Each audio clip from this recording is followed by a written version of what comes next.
Diablo 4 just got its first big patch. So here's the patch notes. It's kind of beefy. The beginning of it's a lot of gameplay fixes and bug fixes. The biggest one they announced that I think is exciting, the fact that when you're in a party and you walk away from your teammate, he's not gonna have 0 HP anymore.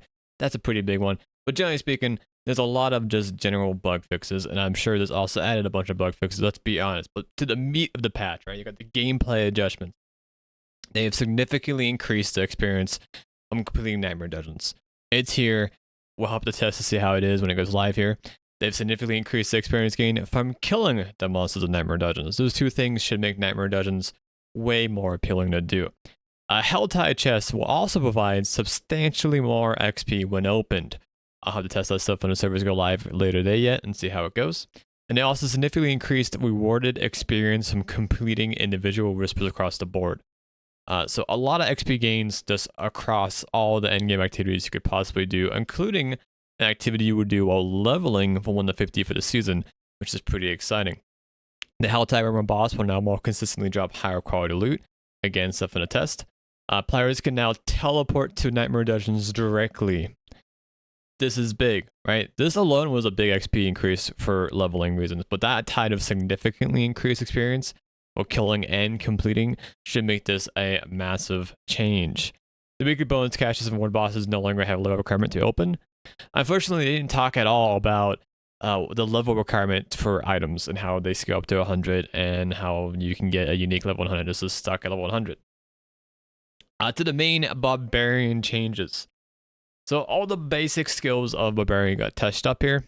Right, you got Fairy Generation increased on Lunge, Bash, and Flay by 1 point each, which will just help the base game when it comes to Fairy Generation feel.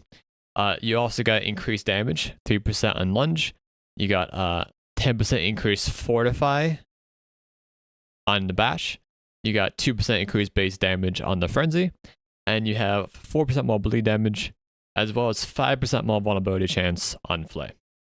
Overall, this should just make the basic skills feel more impactful in every build and not feel so bad from leveling 1 to 50. Hopefully, we'll help to test these things out. Double Spin got a 4% increase to Dam. Kick, which is my build enabler, so I'm very excited about this, actually got its cooldown reduced by a whopping 4 seconds. I'm going to have to update my Leap Quake build in the notes here about that. Base damage dealt to enemies knocked back in terrain was also increased. So Kick is just now even better in my build, which already was pretty good IMO, so this is pretty exciting. Charged base damage dealt to enemies knocked back in terrain has been increased by 15%. That's a double increase for the charge enhancement, which should make charge a little more appealing over Kick for the brawling aspect combo team. But honestly, Kick out Giga buffs. I'm not sure if you would use charge over Kick in most instances. The slow was increased to 70 from 50 for Leap. That's nice. I don't think doing too much. Enhanced Iron Skin's barrier increased from 10% to 20% of maximum life. This is just a nice defensive gain on Iron Skin, which helps us want to maybe potentially not use shouts as much for defensives. Call to Ancients. The prime Call to Ancient bonus attack speed was doubled from 10 to 20%, which should just make that ultimate way more satisfying to use. Iron Malsum, though, this is the big winner of the Barb changes today. If you're a weapon swap fan, this is a big change. I'm a weapon swap fan. I'm excited about this. The base cooldown was reduced to 45 instead of 60, and you can still reduce this by 1 second per weapon swap. So Iron Maelstrom is now going to be a very usable button in a weapon swap build. On top of that, they made it so the crit strike chance was increased to 30% from 10%. And the bonus crit damage was increased to 40% from 20%.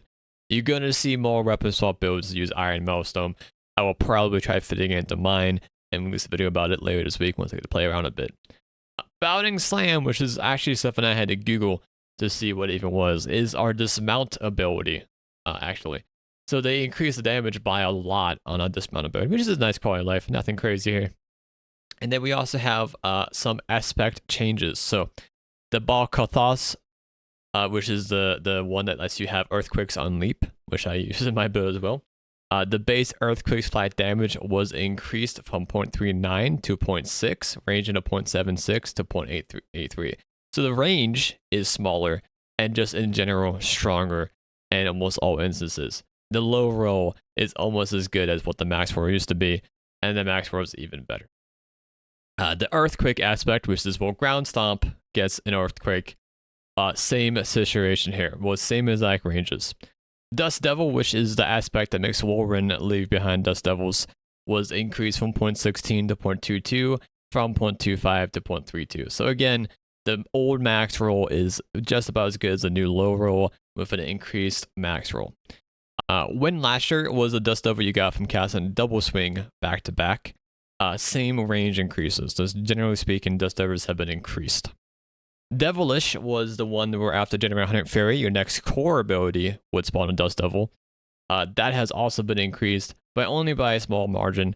You got a 4 increase on the low roll and a 2 increase on the max roll. Overall, not that big of a change on that one. Iron Warrior was the aspect that gave Iron Skin Unstoppable plus extra DR when it was up. They buffed that by 5% at both the min and max roll. Overkill is the 2-hand unique mace for the Death Blow build that made Death Blow able to explode and cause a shockwave of damage. The damage increase has been upped by 8% on the low range and 8% at the max range.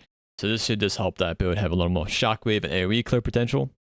Hellhammer is the upheaval unique mace that made it so it set enemies on ignite enemies on fire and did flat damage to them.